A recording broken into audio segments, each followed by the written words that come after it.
Es Radio Libre Mercado con ánimo de lucro. Con Luis Fernando Quintero.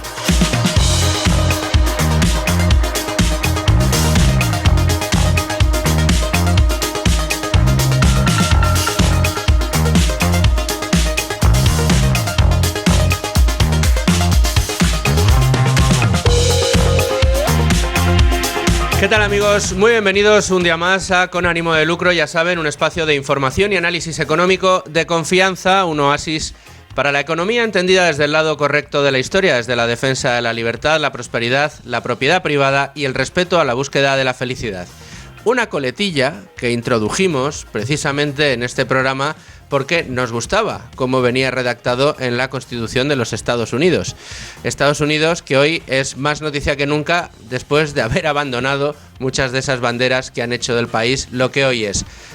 Ayer Donald Trump decidió acabar con todo esto e imponer una guerra arancelaria al mundo.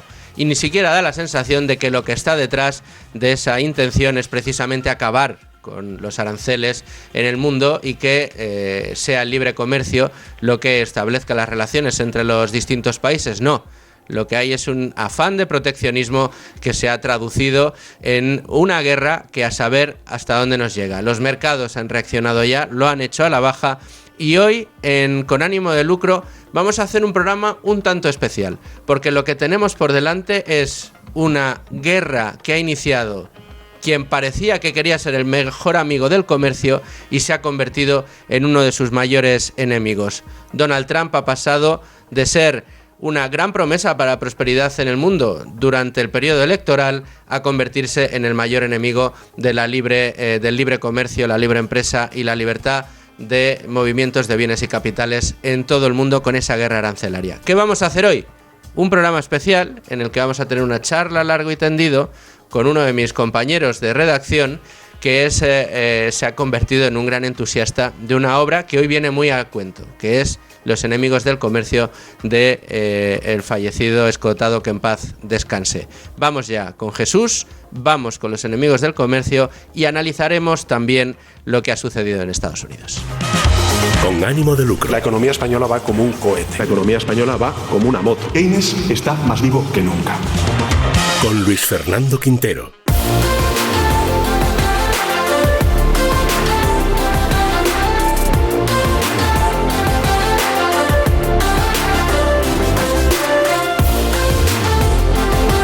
Y estoy ya con Jesús Fernández Úbeda, compañero, amigo, ¿cómo estás? ¿Qué tal, Luis Fer? Pues nada, un gusto, tío, otra medallita más estar aquí en tu programa. Bueno, el gusto es mío y tengo que reconocer que habíamos pactado este programa desde hacía tiempo, hemos cuadrado agendas. Habrá muchos de nuestros oyentes que estén diciendo, oye, pero ¿dónde están los 14 expertos en materia arancelaria para analizar el día de hoy? Esto lo haremos mañana de una manera más reposada. También tendremos tiempo de ver cómo ha reaccionado el mercado americano, que yo creo que va a ser clave para dar los primeros inputs sobre lo que ha sucedido en Estados Unidos. Pero realmente viene muy a cuento lo que vamos a hacer hoy, que es charlar sobre el libre mercado, sobre el libre comercio y charlar sobre una obra que yo creo que es fundamental para entender el pasado, el presente y probablemente el futuro y consecuencias sobre las acciones que hemos visto que tomó ayer el presidente de los Estados Unidos, Donald Trump, recordemos, imponiendo aranceles mínimos del 10% a todo el mundo y luego, como recordaba Federico esta mañana, casi como si fuera la puntuación de Eurovisión, decidiendo a cada país cuál era el arancel que le ponía. European Union 20 Además, points. Calculando de aquella manera, como Dios le dio a entender, los supuestos aranceles que se le ponen a Estados Unidos desde otras latitudes, por ejemplo, desde la Unión Europea. Pero independientemente de las consecuencias que vaya a tener a corto, a medio, a largo plazo, o de cómo se vaya a desarrollar, porque la verdad que Donald Trump, si nos ha enseñado algo Jesús, es que hoy dice verde y mañana dice amarillo, y entre medias habla de 7 colores más. Es decir, que no es, esto no va a ser seguro lo que se va a mantener. Probablemente veremos cambios en los aranceles que se vayan a imponer a otro tipo de países. Por cierto, Rusia, Cuba y Corea del Norte se han librado de los aranceles. Hombre, la casualidad. Con Corea del Norte y con Cuba ya no había comercio, pero con Rusia sí. Bueno, decía Polibio que la humanidad no posee mejor regla de conducta que el conocimiento del pasado. Y yo creo que Los enemigos del comercio de Antonio Escotado responde a un ansia por saber, a un hambre de curiosidad. Si algo caracterizaba a Escotado era su nervio, su atracción por zambullirse en las cosas en las que no sabía. O sea, Escotado es un tío que tradujo a Newton después de todo esto porque quería aprender bien a entender las matemáticas. Y con Los enemigos del comercio lo que quiere Escotado es entender en qué contextos y quiénes son los tíos que dicen que la propiedad privada es un robo. Eso es una de las... Fíjate, a mí una de las cosas que me gusta mucho de esta obra de Escotado es la forma en la que abordó el problema. Yo creo que es uno de los ejercicios más honestos del que absolutamente todo el mundo tendría que aprender. Y a mí, insisto, lo que más me gusta es que Escotado, teniendo el acervo intelectual que tiene y los orígenes ideológicos que le adornaron, en este caso, aunque sus posiciones ideológicas podrían ser muy contrarias al libro que finalmente escribió, lo que decidió fue acercarse inmaculado y desnudo al problema, a la problemática. Quiso ver qué se escondía detrás de las relaciones humanas que imperaban a través del comercio. Y lo hizo desde distintos puntos de vista, fundamentalmente echando una mirada atrás a la historia y ver las relaciones que se establecieron desde el tiempo de los griegos, incluso desde los griegos. Y esto yo creo que ya de por sí es un ejercicio que hoy no vemos. De hecho, las propias tesis doctorales es: voy a buscar una tesis y luego desarrollo la toda justificación. la hipótesis. Claro. Sí, bueno, yo creo que de hecho Escotado se acerca a esta historia como todo el mundo debiera, o sea, no con la mirada excesivamente o completamente, mejor dicho, limpia, porque, o sea, nos gusta Los enemigos del comercio porque tiene el toque, tiene el estilo de Escotado, pero sí que es cierto que, sin apartar del todo su subjetividad, se pone un colirio, digamos, por seguir la línea oftalmológica. Y es que además yo creo que Escotado a lo largo de este vasto estudio desmonta muchos prejuicios y creo que eso es magnífico. O sea, el que cuando tú estudias o cuando tú compruebas algo o tú vives algo, si ese algo te hace cambiar lo que tú tienes pensado, lo bueno es aceptar esa realidad y no ser un necio y decir, pues no, lo que yo creía es lo correcto. Si tú crees que esa pared es roja, pero luego la ves y te das cuenta de que es blanca y sigues manteniendo tu postura de que esa pared es roja pese a que no lo es, tú lo que eres es un sectario. Un sectario movido únicamente por ideología, que yo creo que es uno de los grandes problemas que tenemos hoy por parte de muchos países y muchos mandatarios. Jesús, tú que has leído y releído esta obra y que además sé, y por eso estás aquí, que te gustó mucho, pese a que habla mucho de economía y no es precisamente la disciplina en la que tú más te ha gustado desarrollar o sea, no entra dentro, digamos, de tu catálogo de intereses prioritarios. Jesús, a ojos de Escotado, si hoy viviera y todavía estuviera escribiendo este libro, ¿dónde quedaría lo que vivimos ayer en la Casa Blanca? Bueno, pues como un epílogo de Los enemigos del comercio, porque además que encaja como anillo al dedo en la tesis central de la trilogía, y es que a lo largo de la historia de la humanidad hay dos impulsos en el ser humano. Uno es el de libertad y luego posteriormente es el de seguridad o, si lo prefieres, el de miedo a la libertad. Y lo que hizo ayer Donald Trump fue ondear la bandera del miedo, instigar contra naciones amigas y enemigas que en cualquier caso han timado a Estados Unidos. amigas, todas enemigas. O sea, sí. ayer fue, vamos. Bueno, he utilizado el textual del presidente americano, ¿no? Y bueno, pues ante eso, una reacción antiliberal. Es una reacción antiliberal. La verdad que todavía es muy pronto, ¿no? Hoy es todavía demasiado pronto para saber hasta dónde nos va a conducir esto o cuál va a ser la evolución, insisto, porque además la firma de actuación de Donald Trump es errática, no sabemos muy bien hacia dónde nos va a llevar, que es lo que está destrozando en este caso a la economía norteamericana, más allá de lo que algunos pretenden que es... Es que la incertidumbre está muy bien para las novelas, pero yo creo que para la realidad, evidentemente negar la incertidumbre no, pero bueno, hay que tener unas mínimas certezas y a partir de esas certezas y de esas nociones ir lidiando. Claro. Fíjate, yo creo, lo comentaba yo esta mañana con Federico Jiménez Los Santos, tengo la sensación de que las expectativas que se habían generado con el gobierno de Donald Trump para la actividad económica precisamente, con un ejecutivo que parecía especialmente diseñado para calcar las políticas de Milei en Argentina, pero adaptadas a la realidad norteamericana, claro, habían despertado una expectación enorme. Yo recuerdo que hablaba con algunos fondos de inversión, hablábamos con algunos líderes de algunas industrias muy importantes en España y prácticamente se frotaban las manos. Decían, hombre, si esta es la vía que va a coger Estados Unidos, ya no solo hoy es un campeón nacional, sino que se va a colocar primero del mundo y a mucha distancia, ¿no? O sea, se va a llevar la tostada de una manera espectacular. Sin embargo, claro, el jarro de realidad que nos hemos llevado con una política diametralmente opuesta a la que había prometido, y no desde el punto de vista exclusivamente económico, porque dentro del país sí que está haciendo algunas de las cosas que dijo que haría, el recorte de gasto, todavía no hay una gran reducción de impuestos, pero más allá de eso, lo que está haciendo es aplicar una política puramente nacionalista, puramente conservadora, pero además de la parte conservadora que más se ha demostrado que no funciona. O sea, esto de la guerra arancelaria, de poner al enemigo fuera y decir que todo lo que estás haciendo es para que te dejen de robar, me recuerda mucho a algunos con acento catalán aquí en España. Estaba dándole vueltas a... Y de hecho esto es una reflexión, pero se va a acabar transformando en una pregunta.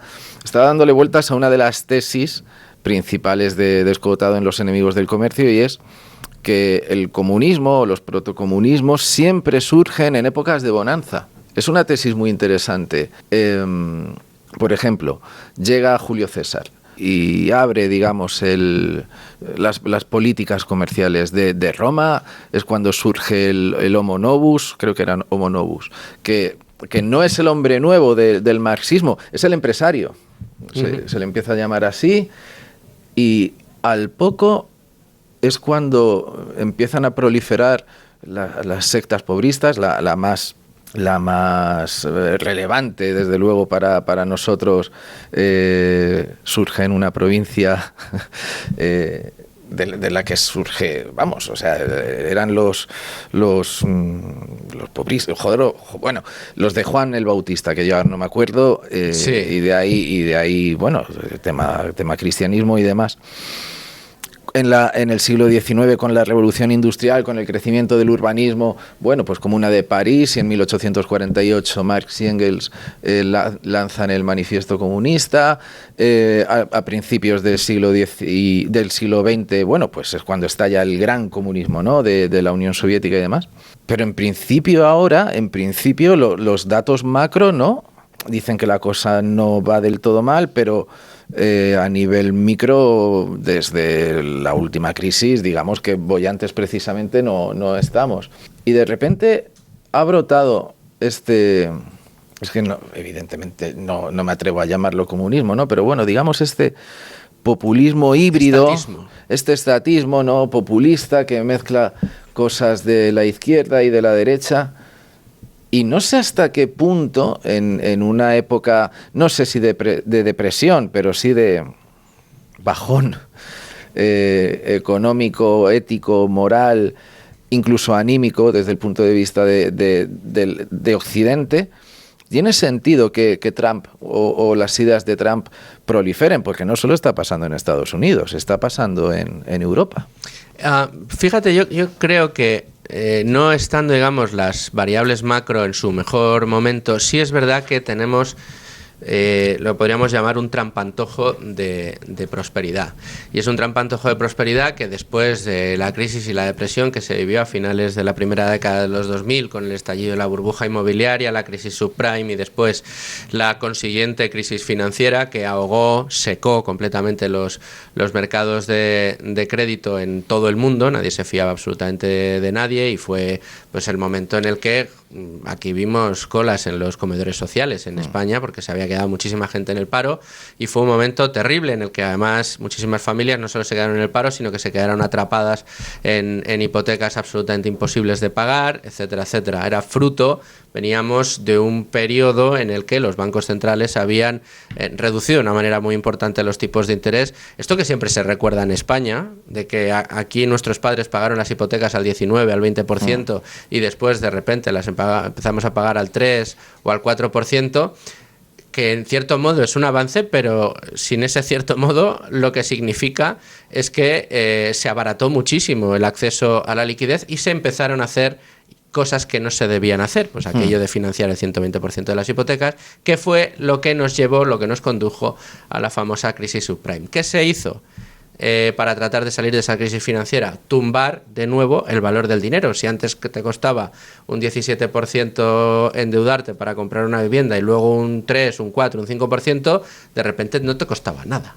Te costaba un 1, había mucha gente que se ha tirado años pagando un 0,5% de interés por hipotecarse, es decir, el precio del dinero volvió a tumbarse para tratar de empujar de nuevo a la economía. Con lo cual, lo que ha pasado durante la última década es que es verdad que nuestras variables macro no han estado reflejando una economía especialmente sana, pero desde luego sí aparentemente con mucha liquidez en el mercado, con mucha capacidad de endeudamiento, con mucha capacidad de crecimiento. De ahí que las tendencias growth, como se suelen llamar en el argot, que son aquellas que necesitan de mucho capital para crecer y de promesas de beneficios futuros, pues los Nvidia de turno, muchas tecnológicas, han estado disparando el crecimiento y apoyando esa idea de que la bonanza económica está ahí. Pero lo cierto es que hemos crecido dopados con una liquidez extraordinariamente importante, y eso lo que esconde bajo el fondo es una inflación que antes o después va a aparecer. Ya apareció en el 2022, parece que ya era cosa del pasado, pero lo cierto es que ahí está, porque en 2022 no se drenó pese a la gran subida de tipos de interés que hubo. Dicho todo esto, yendo a la tesis de Escotado en Los enemigos del comercio, efectivamente esta apariencia de liquidez sin fin que teníamos, whatever it takes, dijo Draghi, no pasa nada, no habrá crisis, si hace falta imprimir más dinero, imprimiremos más dinero. Caca de vaca. Efectivamente. Entonces, porque además... pero la sensación era no pasa nada, podemos dedicarnos a lo que sea, y a partir de ahí pues se empezaron a alimentar teorías wokistas, y de repente continentes como Europa perdió el norte. En lugar de buscar obtener cada vez mejores beneficios, tratar de producir cada vez mejor, de producir cada vez a mejor precio, de dar cada vez mejores servicios a los consumidores, se pusieron otros objetivos encima de la mesa. Pues no hay que producir mejor, cada vez más barato, y satisfacer mejor las demandas de nuestros ciudadanos. Lo que tenemos que hacer es producir con menos dióxido de carbono. Tenemos que producir para reducir la huella de carbono. Tenemos que producir para acabar con el diésel. Tenemos que producir para acabar con el carbón. Tenemos que producir para que todo sea renovable en 2030. O sea, los objetivos dejaron de ser los económicos, y de repente nos fuimos a una deriva que nos ha llevado a ser extraordinariamente poco competitivos y a no estar en una situación óptima, como estaríamos en este momento, para colocarnos como el centro del comercio mundial, si aprovechando los aranceles de Trump, Europa dijera ahora, pues levantara la mano y dijera, pues ahora yo soy el que se va a abrir a comerciar con absolutamente todo el mundo, y además voy a dejar que mi industria crezca como no lo ha hecho en su vida, ¿no? Pero no estamos ahí. Eran los esenios, que se me ha acordado luego la secta a la que perteneció Juan el Bautista, y de la que el cristianismo tomó muchísimas cosas. Sí. Los esenios. Los esenios. Es que sí, no, es que estaba ahí la cabeza centrifugando. Sí. No, pero, o sea, los enemigos del comercio, desde luego, de seguir vivo Escotado, que por cierto murió en el 21, o sea, hace ya 4 años, señor. Pues descanse en paz. Descanse en paz.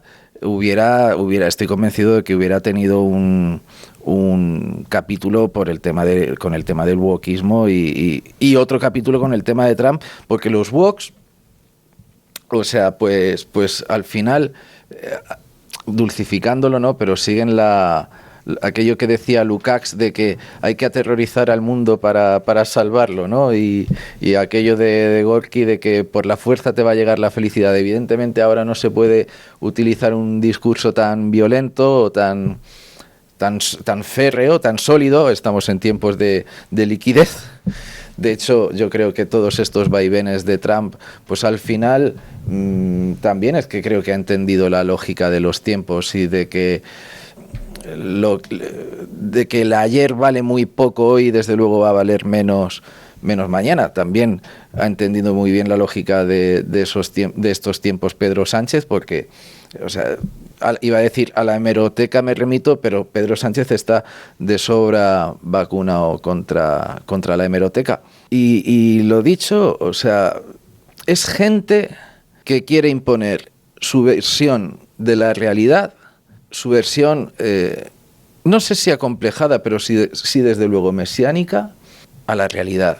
Lo que quiere hacer es imponer su deber ser, un deber ser cargado de prejuicios y en ocasiones de complejos al ser. Y claro, ahí se producen las fricciones. Y las fricciones, la historia nos dice que casi siempre han estado acompañadas de sangre.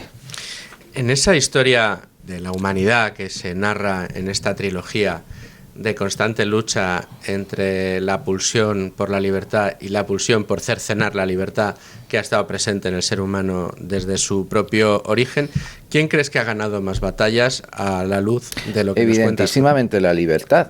Yo estoy de acuerdo con eso. Escotado lo comparaba con las espirales del ADN. Es un fenómeno que se envuelve de una forma coaxial, ¿no? Y la acción es la libertad y la reacción es la, digamos, seguridad en cursiva, ¿no? El miedo a la libertad, mejor dicho. Y bueno, la historia de la humanidad demuestra que que esos episodios de miedo a la libertad suelen ser paréntesis, a lo mejor paréntesis longevos, como sucedió en la Edad Media, ¿eh? Bueno, fueron... o para algunos, tú fíjate, Rusia, desde que triunfó la revolución bolchevique, no han salido de un esquema comunista todavía hasta nuestros días. Cierto, Cuba. Cierto, pero... Corea del Norte. Cierto, de hecho... No hay mal que 100 años dure, pero estos anda que no duran. Decía Marx que cuando se consiguiera la sociedad comunista plena, uno iba a poder ir a cazar por la mañana, luego escribir por la noche, comer sin horas, tocar la flauta, sí.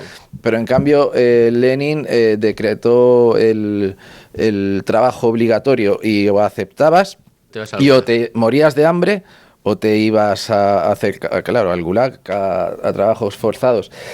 Y Lenin pagaba una quinta parte de lo que pagaba el zar, y el zar pagaba una bazofia, ¿no? O de lo que se cobraba en tiempos del zar. Yo creo que la sociedad rusa nunca, o por lo menos desde la edad contemporánea hasta ahora, ha tenido esa, no sé si pulsión, pero desde luego esa experiencia de la libertad que sí ha tenido Occidente.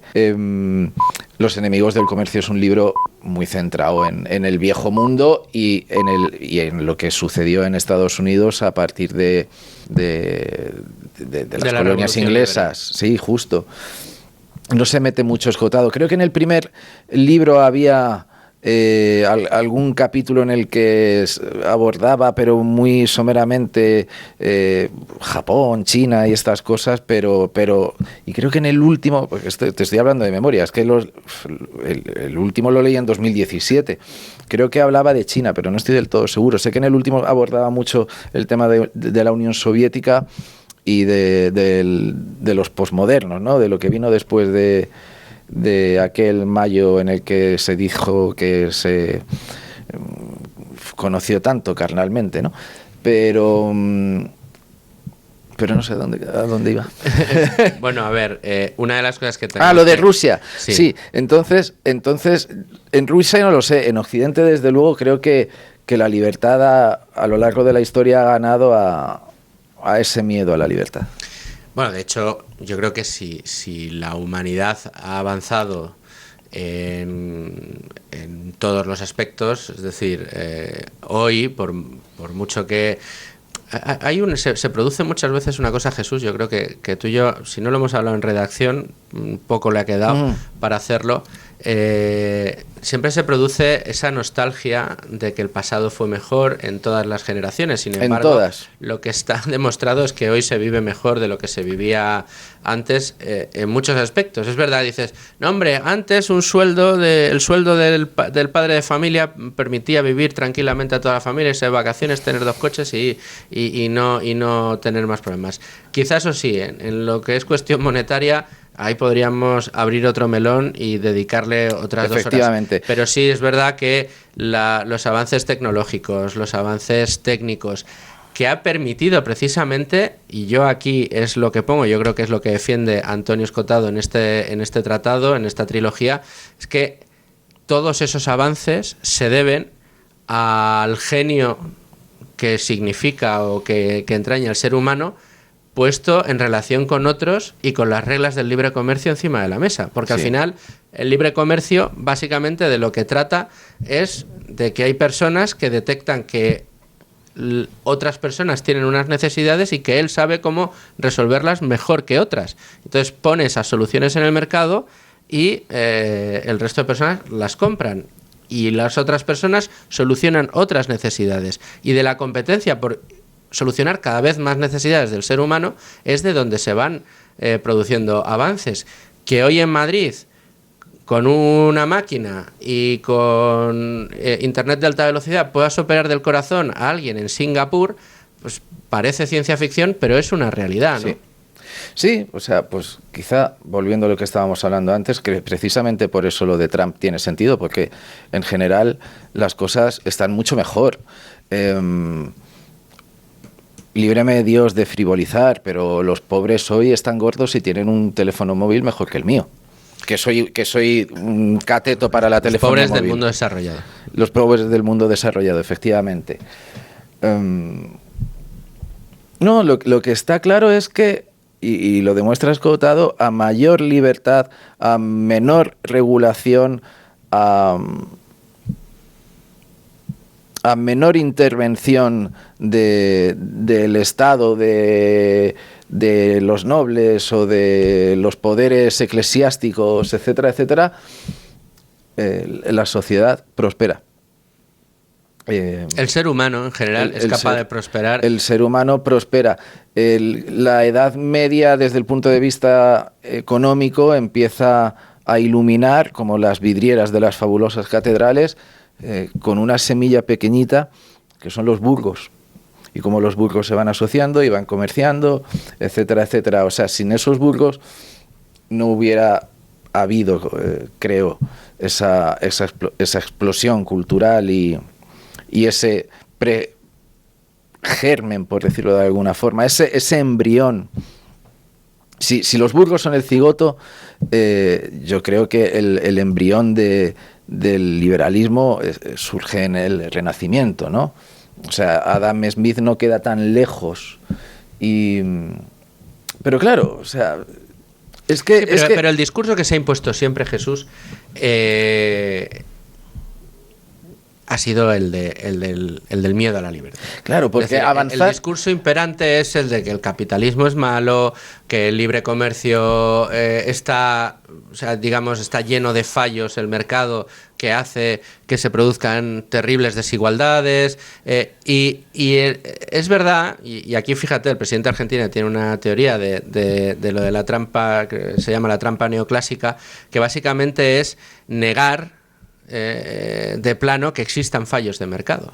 Pero Porque es que... detrás de cada fallo de mercado que la izquierda o los keynesianos esgrimen, detrás de cada uno de esos fallos hay, o Javier Milei detecta, y así lo tiene publicado, una intervención estatal por la que se producen esas ineficiencias. Al final, yo creo que aparte de ser la eterna cuestión o la eterna lucha entre la libertad y el miedo a la libertad, es la eterna lucha entre una libertad basada en responsabilidades y una envidia basada en la ausencia de responsabilidades. Sí, la palabra, el concepto de responsabilidad yo creo que es clave. A ver, avanzar es tarea de audaces.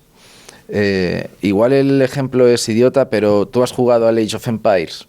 Yo no. Bueno, a mí me pillas ya mayorcito, aunque creo que algún amigo de mi quinta sí que lo ha jugado. Cogías el monigote del Age of Empires y tú lo desplazabas a un punto y el mapa estaba en negro, y a medida que el muñeco avanzaba se iba iluminando el mapa, ¿no?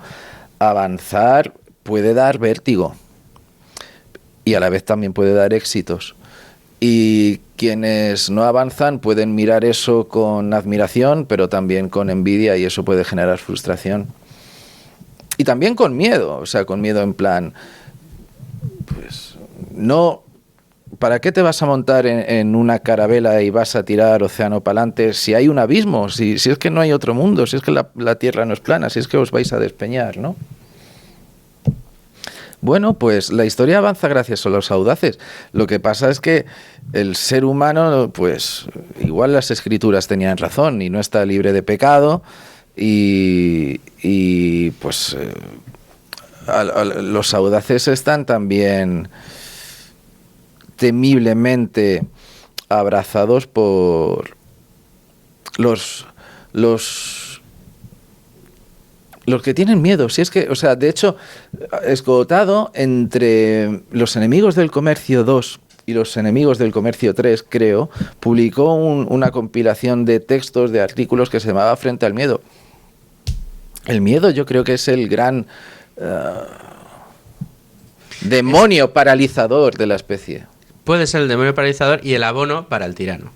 Y el abono para el tirano, efectivamente. Al final, el tirano, ¿qué es lo que ha ido haciendo? Yo creo que esto viene muy bien reflejado en los enemigos del comercio. Ha ido aprovechando esa envidia, esos temores, ese afán de seguridad, pero en muchas ocasiones es una seguridad de tranquilo, yo te voy a garantizar tu vida porque el rico te está quitando el dinero y tu situación no es buena, pero no es por tu culpa. Y quien vas a tener de tu lado es a mí, señor Estado. Y esa es la dialéctica, esa es la retórica que se esconde detrás de la acción de todos los estatistas y tiranos que en el mundo han sido y que están cercenando las libertades de mercado. Al final es un objetivo de decir, el que triunfa, el que va a la vanguardia, el que se atreve a iniciar el camino, el pionero, es el que te está robando a ti la tostada.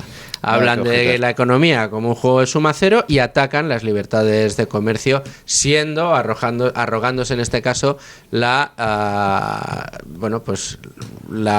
responsabilidad de ser quien reparta la riqueza en el mundo. Y esa es la pelea que se ha producido y se produce. Y da la sensación de que nos vamos a ir en el péndulo, vamos de un péndulo muy estatista a ahora de repente, como dicen, no está triunfando una ola reaccionaria, la ola reaccionaria que quisieron poner a Milei como uno de sus principales arietes. Resulta que Milei es de todo menos estatista. Sin embargo, a otro que le colocan en el mismo barco, que es a Donald Trump, está demostrándose extraordinariamente estatista. A ver, la historia... Dicen, la historia se repite. Bueno, la historia sí se repite, que no se repite nunca exactamente porque no estamos rebobinando en el eje espacio-tiempo, ¿no? Si se repite de una forma parecida es porque el ser humano no la conoce. Yo estoy profundamente intrigado por ver dónde nos lleva lo de Trump. Porque hoy Federico, por ejemplo, ha comparado lo que está sucediendo en Estados Unidos con lo que sucedió con Mussolini, que de hecho ha recordado que que fue director de la revista socialista Avanti y demás. Ostras, y el otro día, hace como una semana, estuvo también en Es la Mañana de Federico un reporterazo que se llama Alberto Rojas, paisano nuestro, por cierto, es de Puerto Llano, del mundo, y dijo, ostras, o sea, decir que Trump es un prorruso es una fantasía, pero es que se está rodeando de prorrusos y fíjate las políticas que está haciendo, ¿no? Como periodista yo reconozco que este ecosistema me parece apasionante de contar y de analizar porque no sabes por dónde va a ir. Como ciudadano, uno contempla este panorama aterrado porque efectivamente Trump está tomando todas las medidas de los enemigos del comercio. Y siempre que los enemigos del comercio han llegado al poder, ya sea por las buenas o por asalto, la humanidad se ha resentido. Sí, te lo compro. Te iba a preguntar, Jesús, tú que nos escribes todas las semanas unas fabulosas crónicas desde el Congreso, analizando... Me alegra que el cohecho haya sido efectivo. Sigue elogiando. No, a ver, no ha habido cohecho, en absoluto. Además, seguro que nuestros oyentes son fieles lectores de tu columna. Pero tú que los observas, que hablas con ellos, que estás allí, igual que nuestros compañeros Maite, Leticia Barquín y Rubén Fernández, tú que estás allí y convives con ellos durante esas horas, si tuvieras que ir tachando a cada uno de los escaños amigo del comercio, enemigo del comercio, amigo del comercio, enemigo del comercio, ¿habría alguno en el lado de amigo del comercio según los criterios de Escotado? Porque tengo la sensación de que madre mía, sacarían no mayoría absoluta, sino unánime los enemigos. Hombre, vamos a ver, antes estaba el ala liberal de Vox, ¿no? Pero bueno, estaba el ala liberal del PP, ahí estuvo Laschetti. Y el ala liberal del PP, ahí estuvo Laschetti. Yo estaba pensando más en gente, quizá que tomó más la palabra como parlamentario, ¿no? Como Iván Espinosa Los Monteros. Creo recordar que Rubén Manso también fue diputado, o sea, sé que estuvo en Vox. Yo juraría que sí, que llegó a ser pero diputado. No lo termino de recordar. A ver, es que hay algunos amigos liberales que tenemos en común que dice que el PP es una socialdemocracia azul. Hasta 2023, del 19 al 23, sí. Fue miembro del Congreso de los Diputados. Sí, yo no sé hasta qué punto... Hombre, decir que el PP... es más liberal que el resto de fuerzas que hay ahora mismo en la Cámara, pues es evidente, pero es que yo creo que a lo mejor Boyer ahora mismo sería más liberal que cualquiera de los diputados que hay en el hemiciclo. Tengo la sensación de que hasta Felipe González es más hasta liberal Felipe de lo que ha sido, ¿no?, toda su vida. O sea, no hace tanto... Feijóo abrazó una de las medidas en vivienda de Yolanda Díaz. Si no recuerdo mal, tú eres el que pilota de esto, ¿no? ¿Qué fue exactamente? ¿El qué, perdona? La medida de sumar que apoyó el PP.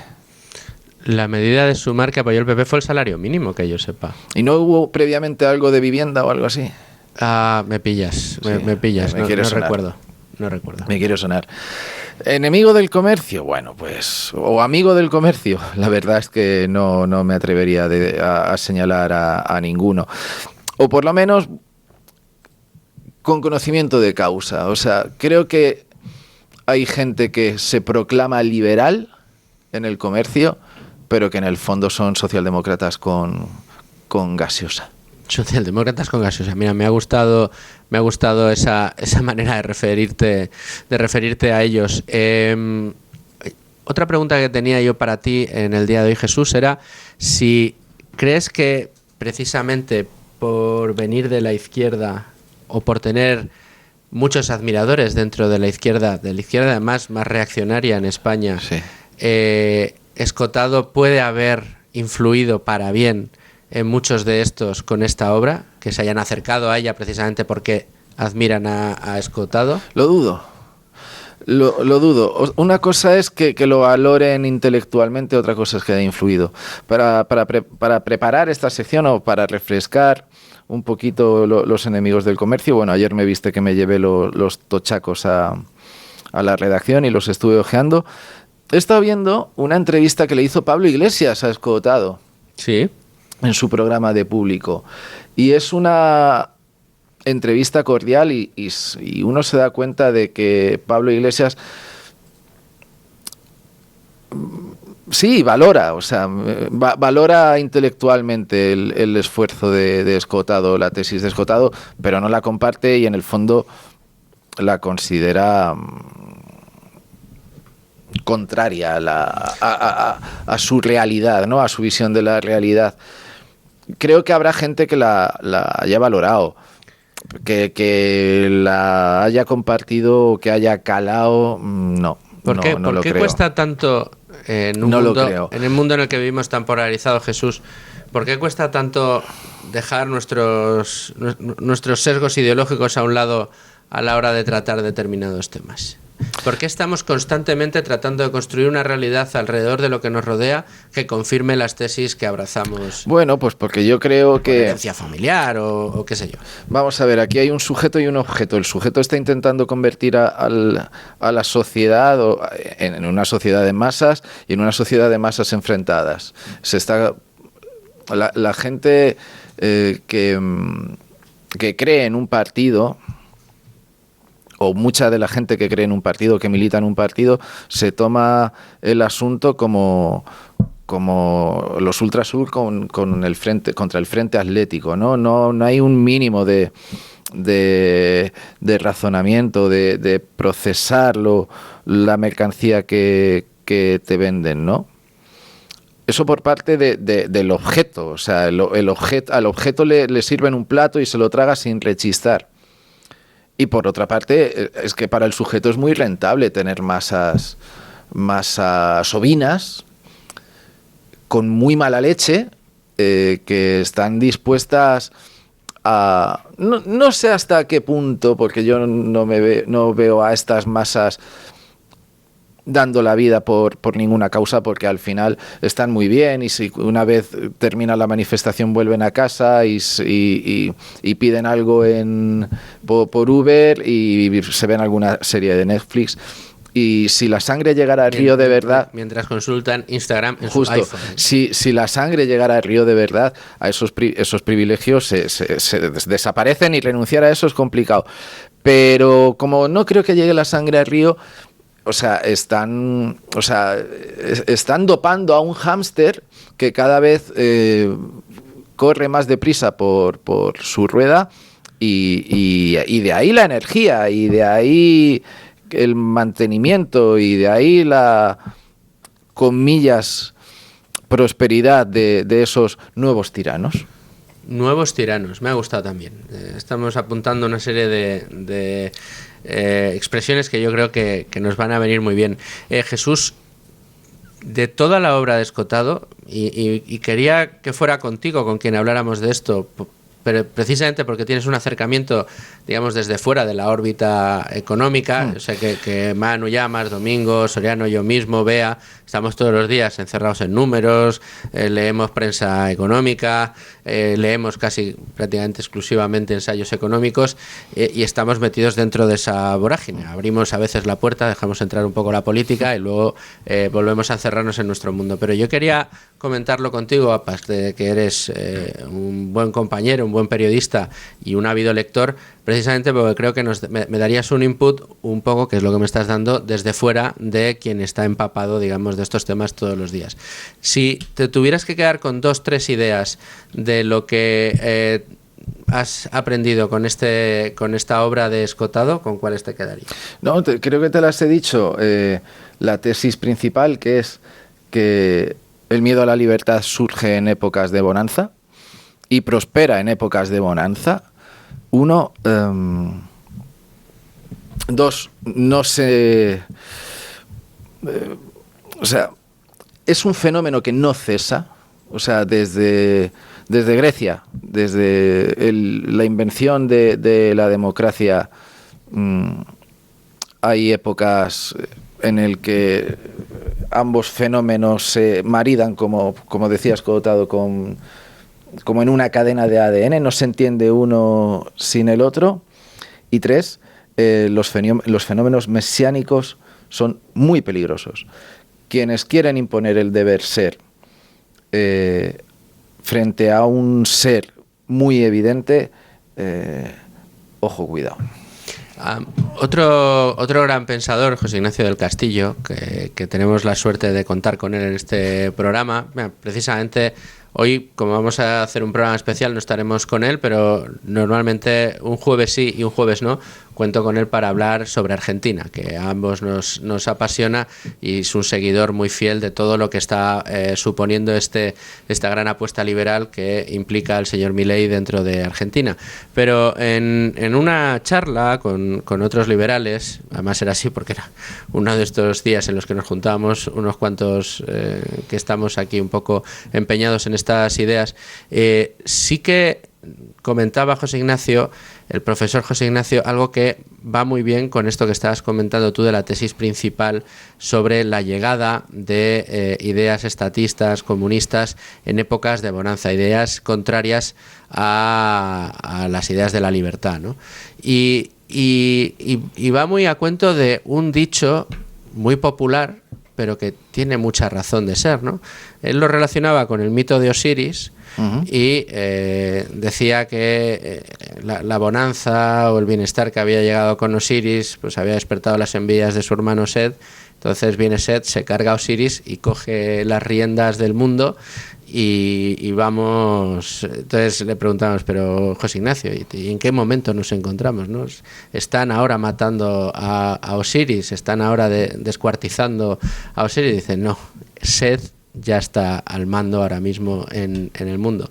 Y es muy curioso porque decía que esto es lo que al final refrenda aquello que se dice tantas veces de que tiempos difíciles hacen hombres fuertes convierten a los tiempos en fáciles, tiempos fáciles hacen hombres débiles hacen tiempos difíciles. Es decir, es en el momento de bonanza, es en el momento en el que parece que las necesidades básicas no están en cuestión, que la paz no está en cuestión, que la prosperidad no está en cuestión, cuando empiezan a surgir los problemas, cuando Seth alcanza los mandos de la nave y luego de nuevo el círculo.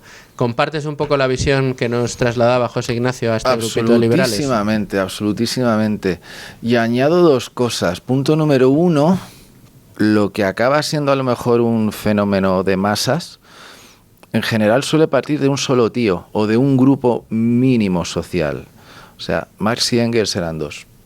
Jesucristo fue uno que luego se rodeó de 12 y luego de 70 y no sé qué, pero Lenin. En otra perspectiva, Cristóbal Colón es el único loco que va a Isabel de Castilla y le dice, dame unos barcos que voy a encontrar una ruta de las Indias. Punto número uno. Y punto número dos, el alto nivel adquisitivo en general de estos líderes. Y lo estamos viendo ahora mucho con el tema de la ideología woke, que está partiendo sobre todo de los multimillonarios o de los millonarios de Silicon Valley y derivados, tíos que están colocando tabletas y derivados en los colegios de todo el mundo, pero que llevan a sus hijos a colegios en los que hay pizarra y tiza. Me parece curioso. Yo creo que tiene mucha razón de ser y además se puede ver, decías tú, en el lado de los malos, ¿no? de los hombres débiles que digamos provocan la llegada de los tiempos difíciles, pero también la llegada de los hombres fuertes. Yo creo que fíjate en el caso de Argentina. En el país de los vale, por Milei, vas para claro, por el iba por Milei, o sea, Argentina fue uno de los 2-3 primeros países del mundo, de los 10 primeros países del mundo. Mantuvo una prosperidad enorme, recibió inmigración española también, de otras latitudes donde no nos iba tan bien, hubo mucha inmigración allí y de repente entró el peronismo, entraron las ideas peronistas y a partir de ahí entró en una época de decadencia y llegaron los tiempos duros. Después de 40 años de tiempos duros aparece un loco, en este caso Milei, que es capaz de llevarse a las masas con él, para, con esfuerzo, con trabajo, con dureza, siendo un líder fuerte, no siendo un líder débil, siendo un líder fuerte, pues está apostando por devolver la riqueza, devolver la prosperidad a Argentina. No sabemos si lo conseguirá, no sabemos hasta dónde va a llegar, ni sabemos el tiempo que va a durar ese tiempo de bonanza que está llegando. Pero lo que es indiscutible es que está llegando. Sí. Aquí, yo creo que aquí lo importante es ver que en la dicotomía entre la libertad y los que temen la libertad, como plantea Escotado, entre los que generan prosperidad y que los que generan miseria y pobreza, hay buenos y malos. Sí, está el bien y el mal. Y aquí el tener claro cuáles son las vías correctas, no para unos pocos, sino para que cada vez haya más prosperidad en el mundo y nos encontremos en un mundo en el que menos tiene, como decías tú, el pobre viva mejor que la media de los países pobres, pues son unas fórmulas determinadas. Y son las fórmulas de la libertad. Y yo creo que eso fue uno de los grandes descubrimientos que hace Escotado en sus Enemigos del Comercio, y es una de las grandes virtudes que se trasladan de esta trilogía. Yo solo le hago una crítica a Escotado en esta trilogía, y es que creo que tiene un puntito de anticlericalismo. Ayer lo hablábamos con Rubén, que, ostras, creo que le dedica solo un par de párrafos o un párrafo a la escuela de Salamanca. Eso por un lado, y por otro, él lo menciona, pero no incide demasiado en ello. El tema de que Jesús dice que su reino no es de este mundo, y también dice aquello de dar al César lo que es del César. O sea, la complejidad del Evangelio, la complejidad del mensaje de Cristo se escurre en ocasiones dentro del eje comunismo-liberalismo, ¿no? Y creo que Escotado lo centra demasiado en el bando de los comunistas. Creo que hay una escuela un grupo de liberales, el uno, ¿no? El uno, que dice Milei, ¿no? Pero y que en España hay bastantes liberales que están justificando, ¿no?, el carácter liberal de Jesucristo. Yo no sé hasta qué punto se le puede encajar a Jesucristo como comunista, evidentísimamente como comunista que lo que pretende es imponer su deber ser por la fuerza. Eso jamás. Jesucristo te lo ofrece como opción. Que no estás condenado al infierno, pero bueno. Que era enemigo del comercio como tal, pues hombre, evidentemente echó a los mercaderes del templo, y encima por 2 veces la gente se olvida de que en el Evangelio de Juan, en el 4.º Evangelio, cuando Jesús todavía no es excesivamente conocido, va al templo de Jerusalén y él solo hace como un prólogo de la jugada por la que, según coinciden la mayor parte de los historiadores, fue realmente llevado a la cruz. Tremendo. Fíjate, estamos llegando al final del primer bloque. Tenemos que ir enseguida a los servicios informativos de radio, al boletín de la una, a escuchar cómo están respondiendo los distintos países a los aranceles de Trump. Las bolsas ya las hemos visto esta mañana a primera hora, y me gusta que hayamos terminado con estas reflexiones relativas al cristianismo. En defensa de Escotado diré que él lo que estaba haciendo en esta tesis es hablar de los enemigos del comercio. No era una tesis sobre el cristianismo, claro. Pero sí es cierto que no hubiera estado mal que la Escuela de Salamanca tuviera algún que otro capítulo más. Pero bueno, al maestro Escotado, al César lo que es del César, ¿no? Y a Juan de Mariana lo que es de Juan de Mariana. Eso es. Bueno, Jesús, no te vayas porque seguimos después y rematamos este programa especial. Las noticias y volvemos. Con ánimo de lucro. Con Luis Fernando Quintero. Es Radio. Ideas claras.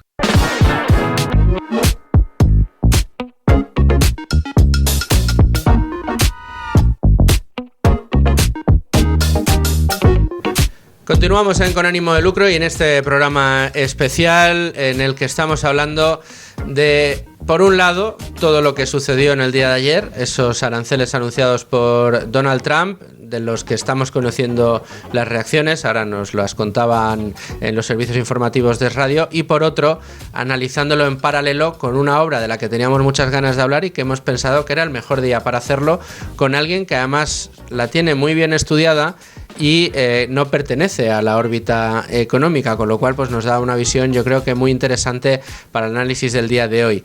Me decía Jesús Fernández Úbeda, con quien estamos desde las 12 aquí en Con Ánimo de Lucro, mi compañero de redacción, decíamos, Jesús, que Donald Trump está tomando todas las medidas de los enemigos del comercio. Y es cierto que lo que ha puesto encima de la mesa es un nuevo orden en lo geoestratégico y un nuevo orden también en lo económico. La verdad es que la llegada de Trump lo ha cambiado todo.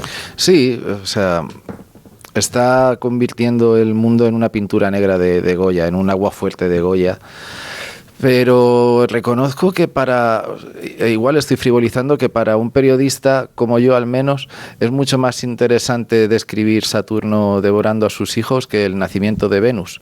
Entonces, pues, que sea lo que Dios quiera y que la sangre no llegue al río, por favor. Sí, que la sangre no llegue al río. ¿Por qué te interesó tanto los enemigos del comercio? ¿Ya te interesaba Escotado? ¿Querías ver esta... ¿Escotado para ti ha sido un referente? Sí, bueno... ¿Tanto más que Raúl del Pozo? Vamos a ver, tanto más que Raúl del Pozo no, pero tanto como Raúl del Pozo era el loco de la colina, Jesús Quintero en Gloria esté también. Y había un par de entrevistas estupendas del loco de la colina Escotado. Me enamoré del personaje. Publicó, creo que en 2016, es que no estoy del todo seguro, 2015, el volumen recopilatorio de textos Frente al miedo. Lo entrevisté para esta casa, nos caímos muy bien, nos dimos los contactos y luego lo entrevisté 3 o 4 veces más. O sea, y de hecho, una vez cuando su hijo Jorge impulsó aquella editorial, La Emboscadura, sobre la obra de su padre, que tomaba el nombre de un libro de Junger,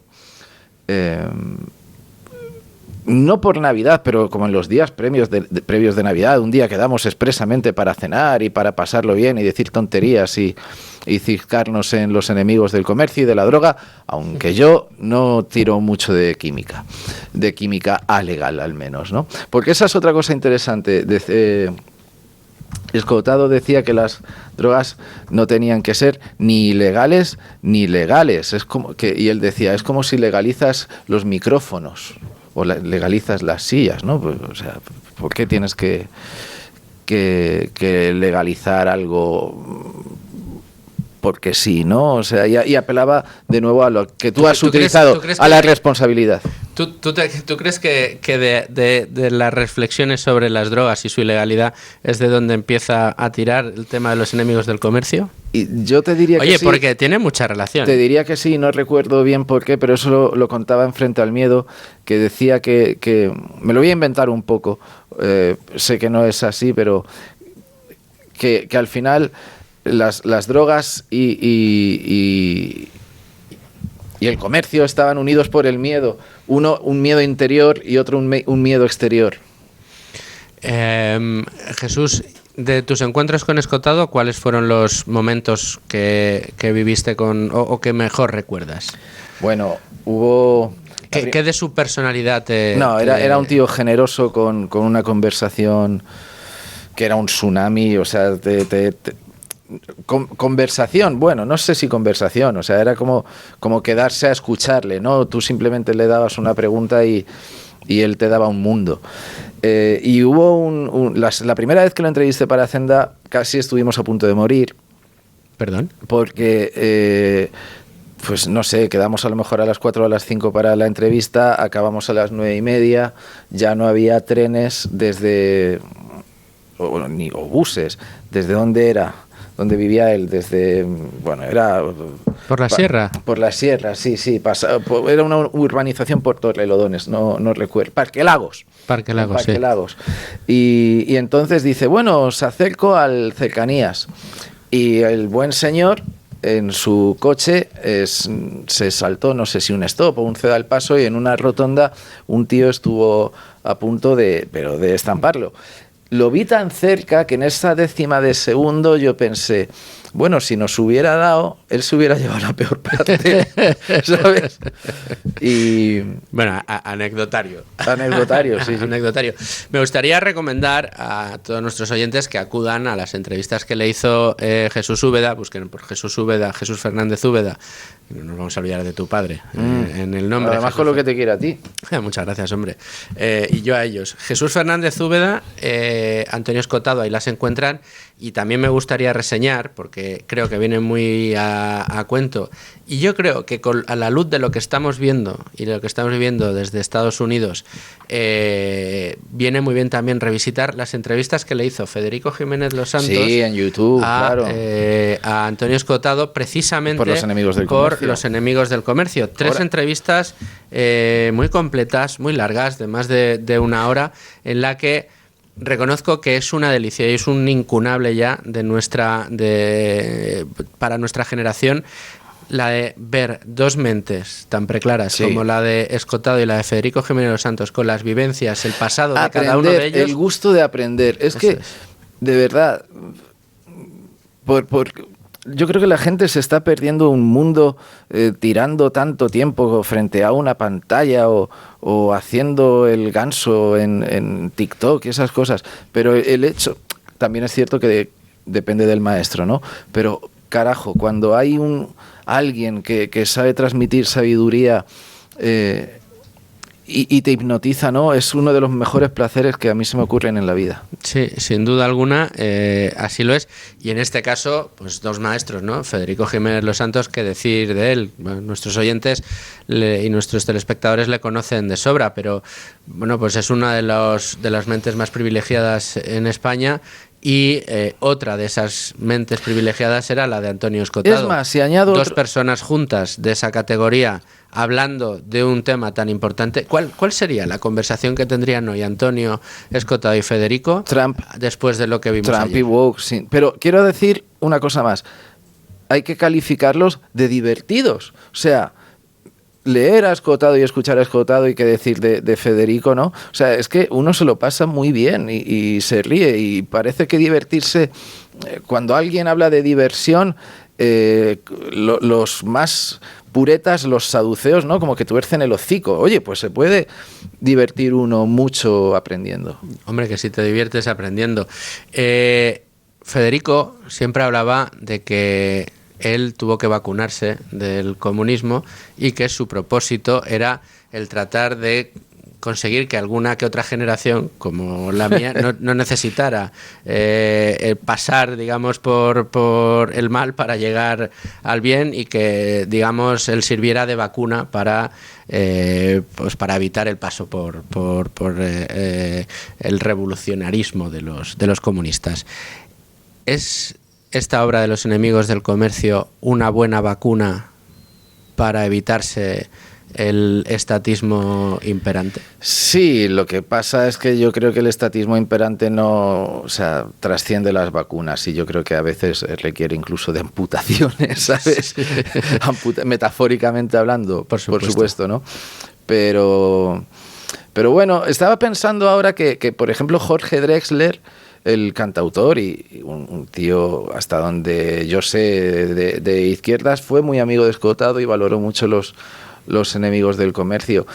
Quiero decir, no todo el mundo en la izquierda ni en la derecha es sectario, ¿no? Y hasta cierto punto yo creo una obra así permea y te da gadgets, como dicen los modernos, ¿no? Que te haga cambiar en exceso de opinión, lo dudo. Yo es que creo mucho en el carácter sectario general del hombre de este tiempo.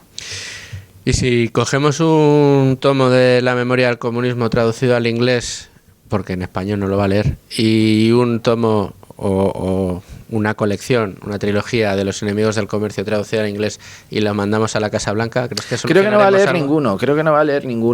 Creo que hay un desprecio por la cultura en general que no precede del ámbito maga, creo, no estoy del todo seguro, pero es la impresión que me da, bastante asqueroso.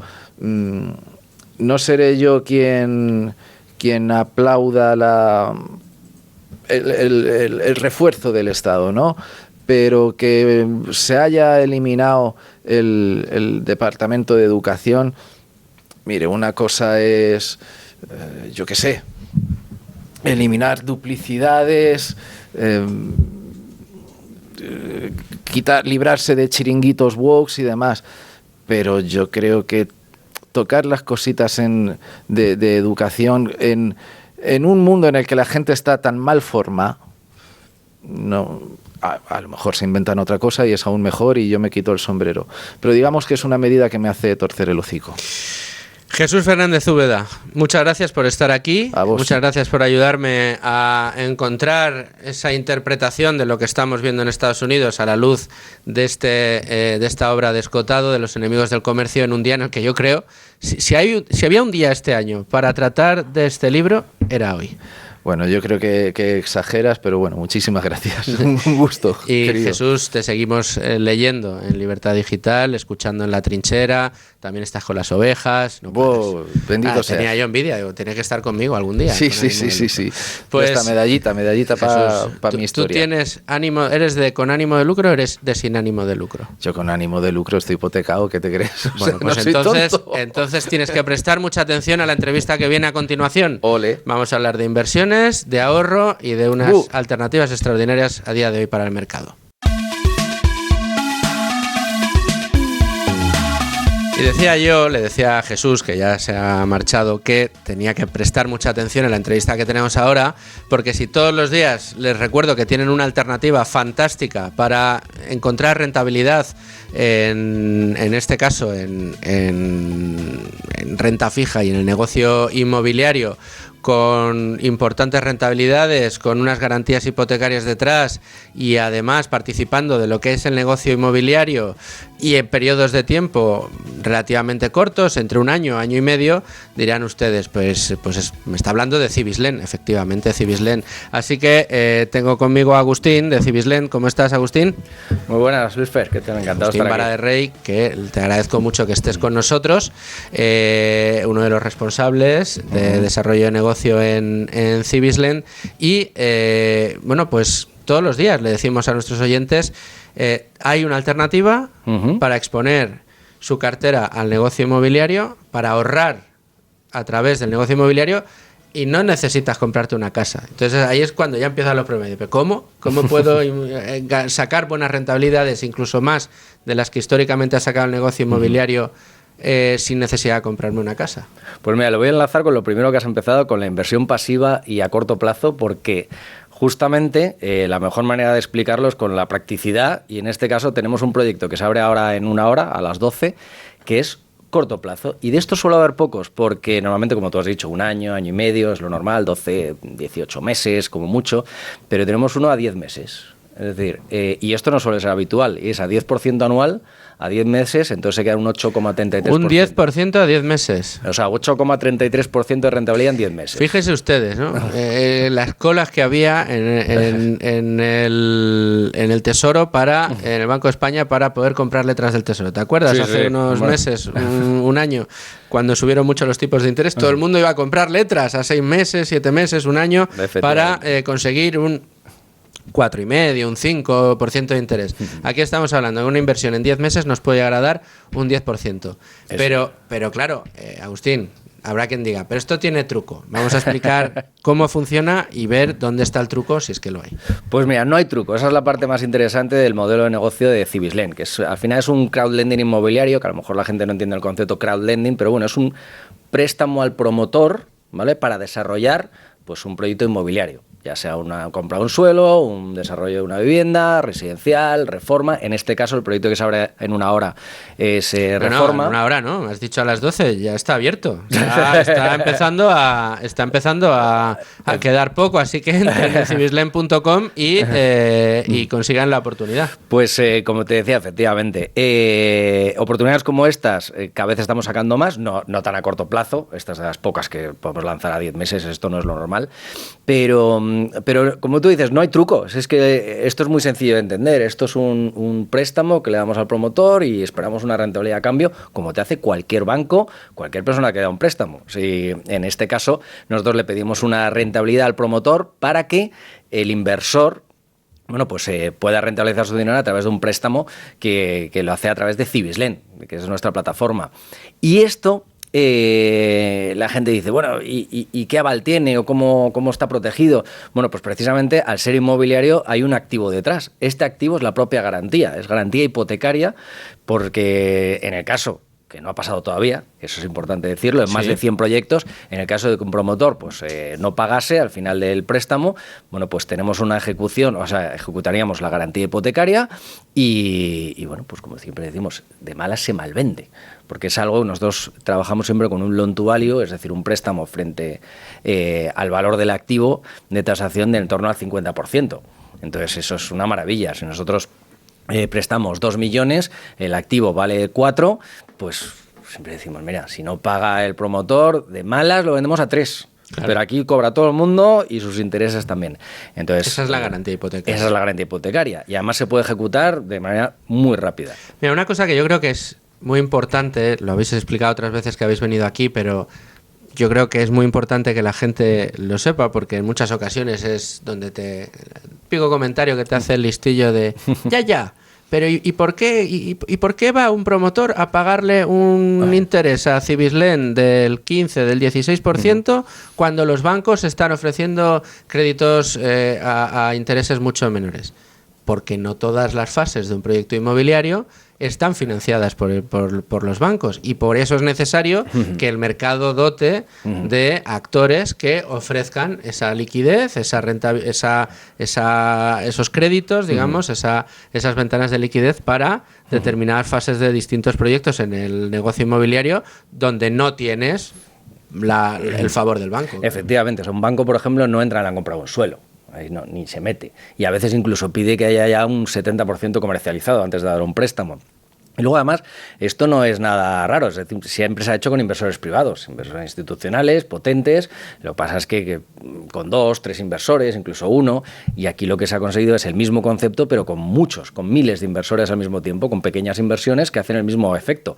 Y para eso tiene que haber una entidad como la nuestra, regulada, que sea la que controla un poco este flujo de capital, que va luego a un préstamo promotor que en muchos casos además se da por disposición, es decir, no se le da directamente incluso todo el capital, se va dando por disposición y oye, pues primera fase superada, pues te damos parte del capital, segunda fase, entonces eso también da mucha tranquilidad a los inversores. Pero lo que tú bien has dicho, o sea, ¿por qué un promotor lo va a hacer con nosotros? Pues porque a veces no tiene mucha alternativa, o se desprende de un capital propio, que para qué lo va a hacer, para que a lo mejor lo necesita para, precisamente si es que lo compra el suelo, a lo mejor nos utiliza a nosotros para comprar el suelo y su capital lo utiliza para la construcción, para empezar la obra. Para avalar los créditos que le pongan. Efectivamente. Entonces, recurre a nosotros por la agilidad. Nosotros somos muy rápidos porque desde que un promotor nos contacta, hacemos un análisis, hacemos un due diligence bastante potente, que luego además tiene que pasar por un comité externo que lo tiene que aprobar y en cuestión de un mes y pico, el promotor ya tiene su capital. Ya, aunque nos pida 3 millones. De hecho, el otro día lanzamos uno de 5 millones. ¿El que habéis lanzado hoy de cuánto es? Hoy es pequeñito, es 1 millón y poquito, pero es que esta es una segunda fase de un proyecto que ya lo hicimos hace un año y está totalmente construido la casa, es una villa en Marbella y solo reforma. Entonces, ¿cuánto vale ese activo? Solo piénsalo. Nosotros le prestamos 1 millón y pico. ¿Cuánto vale ese activo? Una villa en Marbella, es una pasada. Por eso es una pequeña proporción de un préstamo que, vamos, se devuelve seguro. Una de las ventajas que tiene Cibislen, o no sé si ventaja, pero sí al menos uno de los aspectos que os adorna como una virtud y que yo creo que da cierta tranquilidad al inversor que se acerca a Cibislen, aparte del track record que tenéis, que ya es de más de 7 años, de todo lo que habéis devuelto hasta la fecha, de lo que habéis financiado, es esas due diligence que hacéis. Y el hecho, yo creo que es importante mencionarlo, de que 7 de cada 10 inversores que empieza a invertir con vosotros, que se registra en la página, digamos que dota de capital y que de repente lo asigna a un proyecto y ve el resultado, repite. Sí. Porque al final esto dices, hombre, pues si todos los semanas prácticamente sale un proyecto nuevo, pues yo puedo todos los meses ir, en lugar de ahorrar en una cuenta corriente, puedo ir ahorrando en Cibislen, y todos los meses, como desde 250 euros se puede participar en las inversiones, pues voy invirtiendo. Oye, que este mes, ¿qué proyecto me gusta más? ¿A cuál puedo optar? Ah, pues a este. El día que salga me meto en este. Y así, un mes tras otro, incluso eres capaz de ir acumulando, haciéndote tu propio interés compuesto a través de la inversión inmobiliaria. Pues mira, has dicho una palabra que a mí me encanta, que es el concepto ahorro. Yo siempre comparo Cibislen, el modelo de negocio de inversión inmobiliaria con nosotros, frente a otro tipo de inversiones, porque nuestro modelo es un modelo más de ahorro. Es decir, si tú inviertes en bolsa o en cripto, ya me pongo al extremo, la gente espera invertir 10 para ganar 100. Ese es el concepto que tiene todo el mundo, que no es realista, ¿no? Pero con Cibislen no es, tú tienes 10 o tú tienes 1.000 euros y lo que pretendes ganar 100 euros, 120, o sea, es decir, un pequeño ahorro, vas, en vez de, bueno, pues dejarlo en un depósito fijo, que bienvenido sea, por supuestísimo, pues nosotros es un concepto de ahorro de, oye, voy diversificando, voy ahorrando, voy metiendo 500 euros al mes, 1.000 euros al mes en este concepto, me va generando entre un 10 y un 13% anual, y con interés compuesto, pues a lo largo de años, pues imagínate lo que se puede generar. Eso obliga a, oye, cuando te pague, o sea, cuando dentro de un año recibas eso que recibes, lo tienes que volver a meter. Claro, efectivamente. Pues si no, no opera el interés compuesto. Y el interés compuesto es la reinversión de beneficios. Por ejemplo, mi mujer y yo tenemos puesto un capital en el que vamos a estar reinvirtiéndolo continuamente. Y ya tenemos un cálculo a 20 años, que ojalá Cibislen dure 20 años y mucho más, tenemos un cálculo a 20 años en el que vamos a multiplicar por 10 nuestro capital.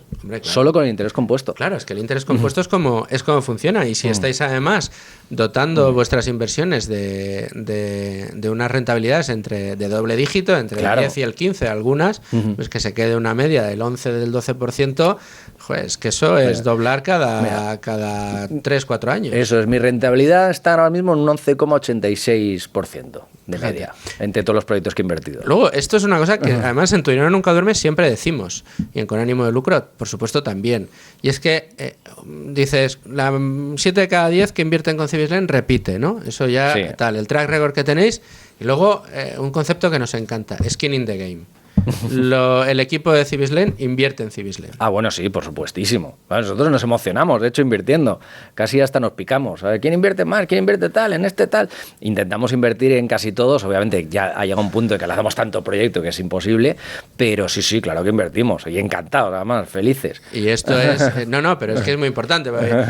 La típica visita a tu comercial de banco, oye, que tienes aquí un dinero que te lo vas a colocar, y preguntas y nunca tienen su dinero en el que te está colocando. Esto también hay que tenerlo en cuenta. Nosotros sí. Agustín Baraguer de Cibislen, te agradezco mucho que hayas estado de nuevo aquí Con Ánimo de Lucro para acercarnos un nuevo proyecto en Cibislen. Pues muchas gracias, Luisfer, y animo a todo el mundo a que se registre en cibislen.com y a empezar a invertir. Pues muchas gracias a Agustín, y a todos ustedes, señores oyentes, les conmino a que nos acompañen mañana, donde ahora sí, de forma reposada y con todas las reacciones, aprovecharemos para tratar en profundidad todo lo que se nos viene encima con esta guerra arancelaria. Hasta mañana, sean muy felices, amigos.